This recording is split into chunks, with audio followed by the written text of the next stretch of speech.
Now there are more array functions available. I'll get rid of the slicing here, or of this new array altogether.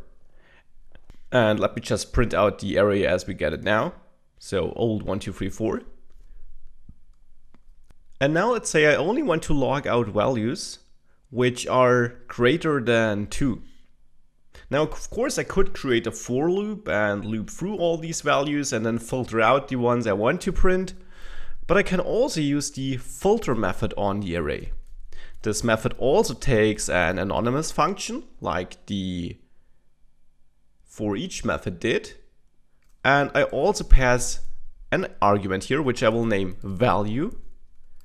And what this method will do is it will call this for all the elements here, pass the value of the element, and I can do something with that element. I have to return something with my function here though. I have to return true or false. So if the value I'm currently looking at should be included in the array returned by this method call here or not. So here I will return if value is greater than 2. If I run this code, you see that I only get 3 and 4 because only these two values are greater than 2. So as before with for each, this function gets executed on each value, but here it's important to return true or false to let the filter method know if it should include or exclude the value it just passed into this function. So that's one function. Another useful function is the map function here. This allows me to do something with each value of or with each element of an array. I'll again pass in each element, and it doesn't matter if you name this value or element or elephant or whatever you want. This name is purely up to you. It's just important that you pass an argument with which you can work inside of this function. So map, for example, allows me to return value times 2. And again, it is important to return something because map will also, like filter did, create a new array, and it needs to know what to do with each element of that array.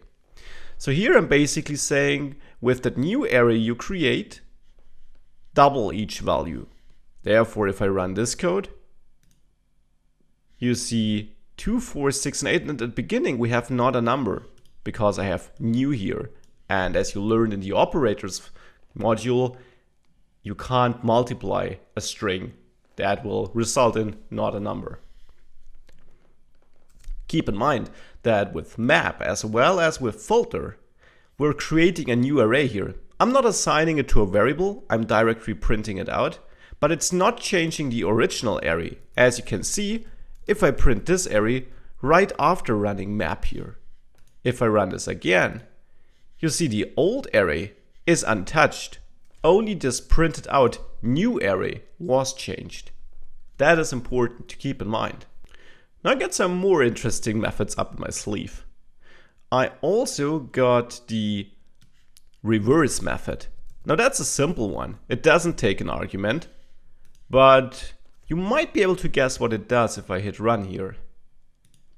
It of course reverses this array. And now here, please recognize that the array itself was reversed. This is not returning a new array which is reversed, but it's doing this reverse operation on the array itself. That's a difference to map or filter, where new arrays were created. Here, the original array is changed. That is very important, of course, to know, because you might get unwanted results if you're thinking this would create a new array. It doesn't, it changes the old one.